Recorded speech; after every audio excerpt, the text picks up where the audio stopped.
நண்பர்கள் அனைவருக்கும் வணக்கம். இன்னைக்கு நம்ம இந்த வீடியோல எஸ்பிஐ வங்கி வாடிக்கையாளர்களுக்கு மிக முக்கியமான புதிய அறிவிப்பு ஒன்று வெளியாகியுள்ளது. ஸோ அந்த அறிவிப்பு என்ன அப்படின்றத இப்ப நம்ம பார்த்துடலாம்.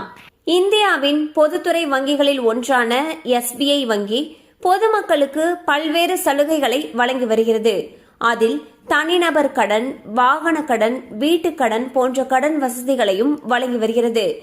அந்த வகையில் தற்பொழுது எஸ்பிஐ வங்கி 7.5% முதல் 8.95% வரையிலான வட்டி விகிதங்களில் வீட்டு கடன்களை வழங்குகிறது.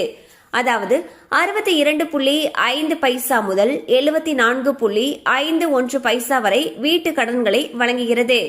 ஸோ பாத்தீங்கன்னா எஸ்பிஐ பேங்க் ஒரு சூப்பரான அப்டேட்டை வெளியிட்டிருக்காங்க. அதில் என்ன சொல்லியிருக்காங்கன்னா, வீட்டு கடன்களுக்கான வட்டி விகிதத்தை குறைச்சிருக்காங்க. அதாவது புதிதாக நம்ம வீட்டு கடன் வாங்குறப்போ அந்த கடன்களுக்கான வட்டி விகிதமானது 7.5%லிருந்து 8.95% வரையில வழங்கிட்டு வராங்க. உங்களுக்கு வீட்டு கடன் வாங்கணும் அப்படின்னு நினைச்சீங்கன்னா உங்களுக்கு அருகில் இருக்கக்கூடிய எஸ்பிஐ வங்கி கிளையை அணுகி மேலும் விவரங்களை கேட்டு தெரிந்து கொள்ளலாம். கண்டிப்பா அந்த அப்டேட் உங்களுக்கு பயனுள்ளதா இருந்திருக்கும் நம்புறோம். மேலும் இது போல அப்டேட்ஸ் உங்களை உடனே ரீச் ஆகணும்னு நினைச்சீங்கன்னா நம்ம சேனலோட தொடர்ந்து இணைந்திருங்கள்.